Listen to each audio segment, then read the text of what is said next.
ভীমপুর নামক একটি গ্রামে প্রতাপ নামক এক রাজা বাস করেন। রাজার বিশাল রাজপ্রাসাদে রানী মনিকা ও রাজকন্যা চন্দ্রাবতী বাস করেন।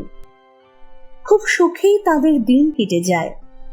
সখী, সখী, ও সখী, গেলে কই? কি হয়েছে মা, এত চিৎকার করছো কেন? তা করব না, সেই কখন থেকে সখীকে ডেকে চলেছি। সে কোথায় গেল? ভালো লাগে না। তোমার সখী তো গ্রামে গেছে একটু, ওদের ওখানে 5 মূর্তি মেলা বসেছে যে। ও তাই নাকি? কিন্তু এই আমি এখন একলা একলা কি করব? তবে তুমি বাগান থেকে ঘুরে এসো। বেশ। তারপর রাজকন্যা চন্দ্রাবতী সে তার ফুলের বাগানটি পরিক্রমা করতে গেল। সেনাপতি, সেনাপতি, হ্যাঁ রাজামশাই, যথা আজ্ঞা, হুকুম করুন। এই রাজ্যের কোনো প্রজার যেন এই গরমে অসুবিধা না হয়, সেই জন্য তুমি রাজ্যে আরো 4টি পুকুর খননের ব্যবস্থা করো, সাথে মন্ত্রী মশাইকেও নিবে। যথা আজ্ঞা রাজামশাই, আপনার কথা মতোই সব হবে। আমার একা একা মোটেই ভালো লাগছে না, সখীকে ছাড়া। আমি কি একবার ওর গ্রামে যাব? আমি তো ওর গ্রাম চিনি, ঠিকই পথ ধরে যেতে পারবো। তবে একটু কেউ সাথে থাকলে বড় ভালো হতো। ঠিক এমন সময়ে একটি টিয়া পাখি উড়ে এসে বসলো চন্দ্রাবতীর কাঁধে। ও মা, এই গো! আমি গো, আমি।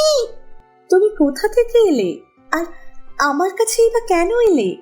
ও মা, তুমিই তো বলছিলে তোমার শখের গায়ে যাওয়ার জন্য একজন সঙ্গী থাকলে ভালো হতো, যে তোমাকে পথ চিনিয়ে নিয়ে যেত।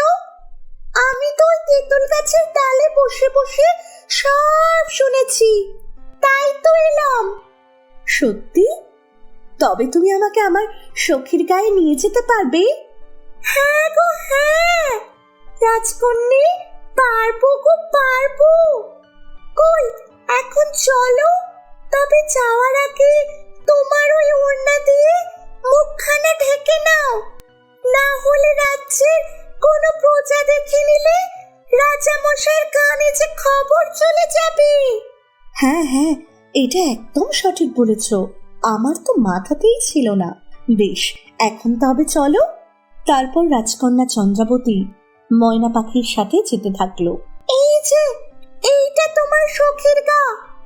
সখী, সখী তুমি কই? সখী, আমার প্রাণের সখী। আরে রাজকন্যা জি, তুমি এখানে কিভাবে এলে? এই যে, এই টিয়া পাখিটি আমাকে নিয়ে এসেছে পথ চিনিয়ে। কিন্তু এই গরিবের বাড়িতে তোমাকে আমি কোথায় বসতে দেব রাজকন্যা? আচ্ছা, তুমি এত ব্যস্ত হইও না, আমি তো কৌতূহল বশত ছুটে এলাম তোমার গায়ের 5 মূর্তির মেলা দেখব বলে। ও মা, তাই নাকি? কিন্তু এই খবর তোমায় কে দিল রাজকন্যা?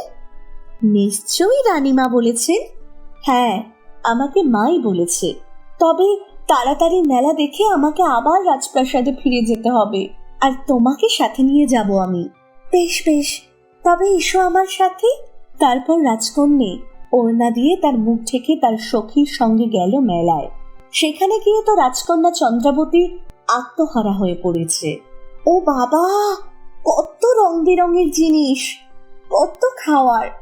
আমি আগে কখনো এমন মেলা দেখিনি। এত জিনিস দেখেছে আমার চোখ ধাঁধিয়ে যাচ্ছে। আমি কোনটা ছেড়ে কোনটা কিনবো? সখী, আমি ওই বেতের সাজিটা কিনবো, আর কিনবো একটা কাঠের চিরুনি। বেশ। তারপর রাজকন্যা তার ওড়নার পুটুল থেকে 2টি মোহর বার করে দিল তার সখীকে, এবং তার সখী তাকে ওই 2টি জিনিস এনে দিল। রাজকন্যা, এবার যে প্রাসাদে ফিরতে হবে, সন্ধ্যা ঘনিয়ে এলো যে। সখী, চলো আমরা ফিরে যাই। তারপর তারা রাজপ্রাসাদে ফিরে গেল, আর টিয়া পাখি তাদের বিদায় জানিয়ে তার বাসায় চলে গেল। কি ব্যাপার চন্দ্রাবতী, তুমি এতক্ষণ বাগানে কি করছিলে? আর সখীকেই বা তুমি আসলে মা, আমি না একটা কথা লুকিয়েছি। কি কথা? তারপর চন্দ্রাবতী সব তার মাকে খুলে বলল এবং তার মা কোনো আপত্তি না জানিয়ে তাকে নিদ্রা যেতে বললেন। পরের দিন সকালে রাজামশাই, আপনার কথা অনুযায়ী পুকুরের খনন কাজ শুরু হয়ে গেছে। আজকে মাদল পাহাড়ের নিচে পুকুর খননের কাজ হবে। শোনা গেছে সেখানের জল নাকি বেশ ঠান্ডা। বেশ বেশ। কিছু সময় পরে সেনাপতি আবারও রাজপ্রাসাদে এসে হাজির। মহারাজ, একটি সংবাদ আছে। আহা, আবার কিসের সংবাদ? বলো শুনি। মাদল পাহাড়ের নিচে যেখানে পুকুর খনন চলছিল সেখানে মাটির তলা থেকে এক বিশাল আয়না উদ্ধার করা হয়েছে। আপনি অনুমতি দিলে তা হাজির করার ব্যবস্থা করছি। অনুমতি দিলাম। তারপর সেনাপতি এক বিশাল আয়না এনে রাজামশাইয়ের সামনে হাজির করলেন। রাজামশাই শুদ্ধ রাজপ্রাসাদের সকলে দেখে তো অবাক। কি সুন্দর আয়না! বাবা, এই আয়নাটা আমি আমার কাছেই রেখে দেব। বাবা, দয়া করে আপনি রাজি হয়ে যান। আচ্ছা, বেশ। তুমি আমার একমাত্র কন্যা, তোমার কথা আমি অবশ্যই রাখবো। তারপর সেই আয়নাটা নিয়ে যাওয়া হলো চন্দ্রাবতীর ঘরে। তখন প্রায় মাঝরাত। চন্দ্রাবতী এক দৃষ্টিতে তাকিয়ে সেই আয়নার সামনে বসে আছে। কি যেন একটা মায়া লুকিয়ে এই আয়নার মধ্যে। হঠাৎ আয়নার মধ্যে থেকে এক অপরূপ সুন্দরী ডানাওয়ালা পরী দেখা দিল রাজকন্যাকে। এই আয়নাটা তোমার পছন্দ? হ্যাঁ, অনেক পছন্দ। কিন্তু তুমি কে? আমি এই আয়নার মালিক। তুমি এই আয়নার সামনে দাঁড়িয়ে যা চাইবে তাই হবে। কি সত্যি? হ্যাঁ, তবে তার জন্য তোমাকে সাহায্য করতে হবে আমায়। সাহায্য? কি সাহায্য?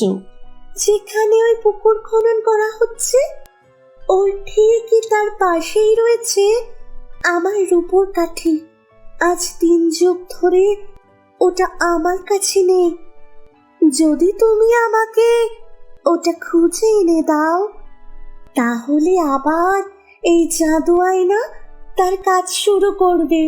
বেশ, আমি তোমাকে রূপোর কাঠি খুঁজে এনে দেব। তারপর রাজকন্যা চন্দ্রাবতী অনেক খুঁজে খুঁজে সেই মাদল পাহাড়ের নিচ থেকে এনে দেয় রূপোর কাঠি। এই যে পরী, এই নাও তোমার রূপোর কাঠি। তুমি আবার আমার হারিয়ে যাওয়া জিনিসটা খুঁজে এনে দিলে। না হলে 12 বছর পরে এই আয়না থেকে আমায় মুক্ত হয়ে যেতে হতো। এখন এই জাদু আয়নার কাছে আমি যা চাইবো তাই পাবো? হ্যাঁ, চোখ দুটি বন্ধ করে চেয়েই দেখো।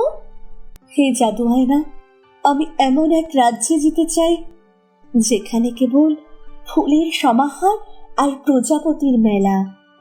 চাওয়া মাত্রই সাথে সাথে রাজকন্যা ঠিক এমন রাজ্যে চলে গেল এবং কিছু সময় পরে সে আবার তার প্রাসাদে ফিরে এলো। সত্যি এই জাদু আয়না অনেক ভালো। এটা আমার কাছে সব সময় রেখে দেব। তবে এই জাদু আয়না কাউকে বলো না যেন। ঠিক আছে পরী।